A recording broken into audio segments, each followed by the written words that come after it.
O Brasil, com apenas 2,8% da população mundial, já detém quase 15% dos assassinatos. É uma estatística estarrecedora. A América Latina já é o continente mais violento do mundo. Com o Brasil, um país como o Brasil, um país tão pacífico, com uma população tão generosa, tornou-se uma nação tão violenta. Os bandidos banalizaram o assassinato das pessoas. A violência e a crueldade dos assaltantes extrapolam todos os padrões de humanidade ou de uma sociedade minimamente organizada. Estou ocupando essa tribuna por dois objetivos bem rápidos. O primeiro, contar uma história que eu presenciei a semana passada.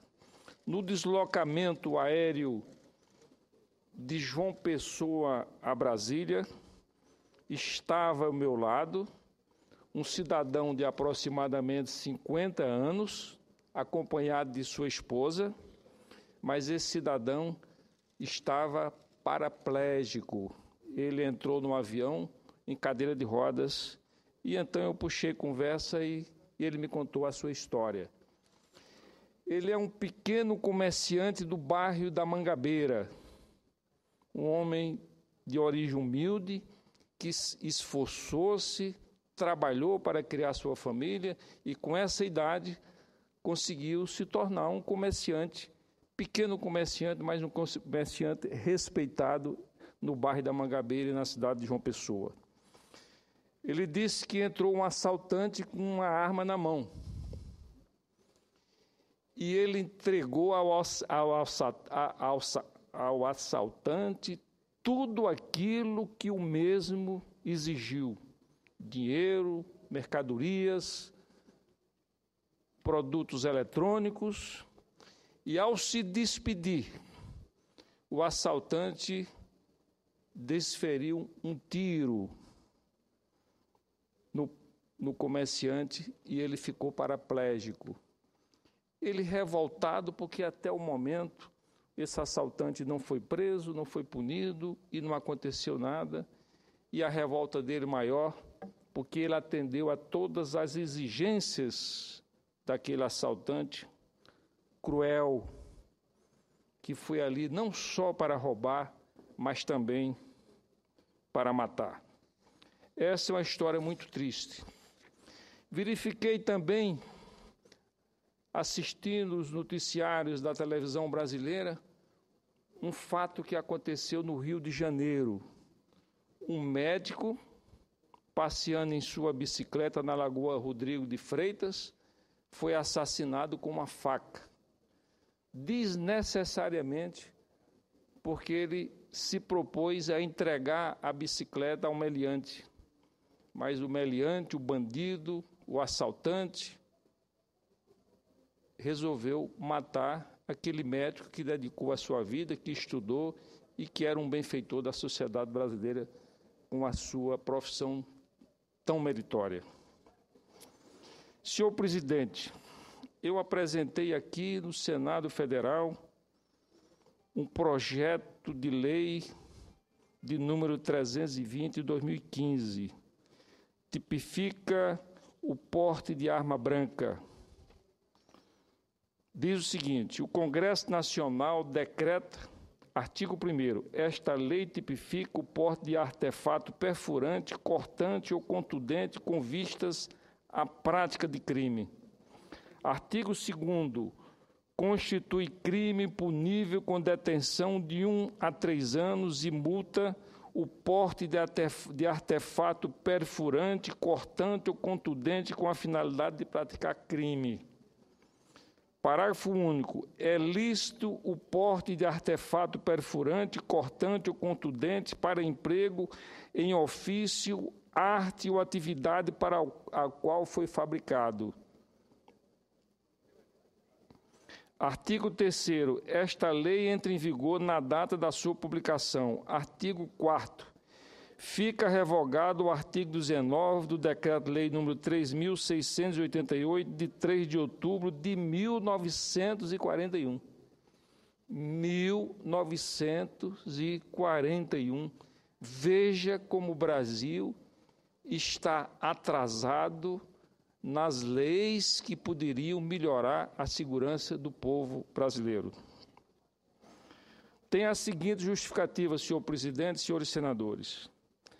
Após a restrição ao porte de armas de fogo imposta pela Lei nº 10.826, de 22 de dezembro de 2003, bandidos passaram a empregar armas brancas para cometer crimes. Foi amplamente divulgado na imprensa a série de delitos ocorridos na segunda quinzena de maio de 2015, no Rio de Janeiro. No dia 19, um médico morreu após ser esfaqueado na Lagoa Rodrigo de Freitas, na Zona Sul. No dia 22, a vítima foi uma turista chilena, que acabou esfaqueada no pescoço, também após ser assaltada no bairro da Glória. No total, foram 9 crimes dessa natureza na capital fluminense. Como se sabe, a arma branca é um artefato perfurante, cortante ou contundente, empregado primordialmente para o trabalho. Assim, por exemplo, as tesouras das costureiras, as facas dos açougueiros, as enxadas e as foices dos agricultores, todos instrumentos de trabalho. Até o presente momento, o ordenamento jurídico brasileiro não conta com a lei que proíba o porte de armas brancas, até pela dificuldade em aplicar a lei, sem interferir no trabalho dos profissionais e artesãos que fazem o uso adequado desses artefatos. Diante disso, decidimos apresentar este projeto que criminaliza o porte de artefatos perfurantes, cortantes ou contundentes, com o intuito de praticar crimes, ou seja, quando o agente pretende utilizar artefato como uma arma.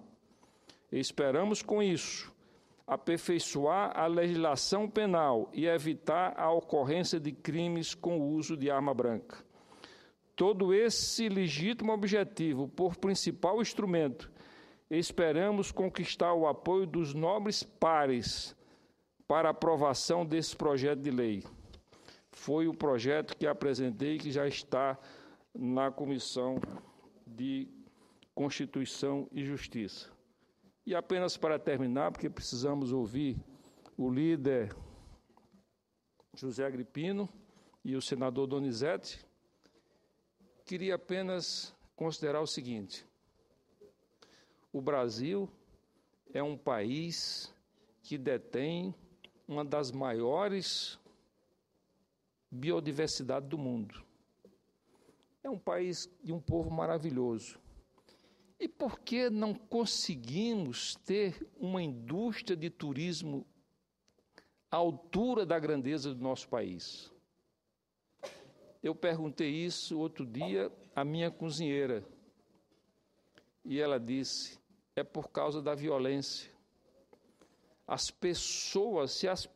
Se nós brasileiros temos medo de sair de casa, imagina os estrangeiros, o que eles sentem em viajar para um país que hoje é considerado um dos mais violentos do mundo. Veja, senhores senadores, o prejuízo que a violência está causando ao país. As empresas hoje gastam uma fatia significativa do seu orçamento na segurança, que deveria ser proporcionada pelo Estado. Já somos profundamente incapazes de competir com o mercado internacional, por causa de todos os custos, chamado custo brasileiro. Temos mais esse custo adicional, que é o custo da violência, senador José Agripino.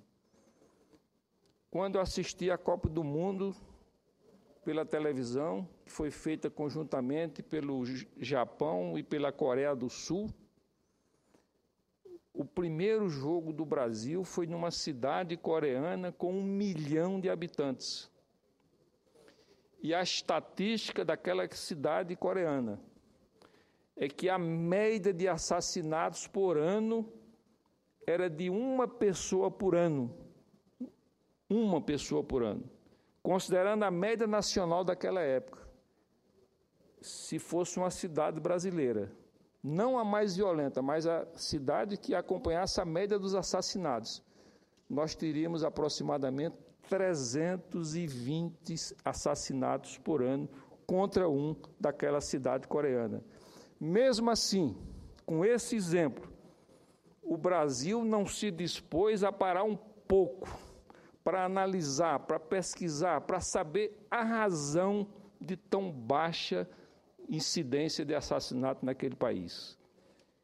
Então, eu acho que isso é uma questão emergencial para o país. Além da crise econômica que nós estamos vivendo, é de fundamental importância que o Senado e o Congresso Nacional veja como uma questão de urgência para a sociedade brasileira a redução da violência em nosso país, mesmo contrariando corporações, organizações não governamentais e grupos de interesse que se beneficiam na economia formal da grande violência que hoje assola o nosso país. Portanto, companheiros senadores, senhor presidente, esse é um assunto que deve ser debatido com a maior urgência para que possamos tranquilizar a família e a sociedade brasileira. Muito obrigado.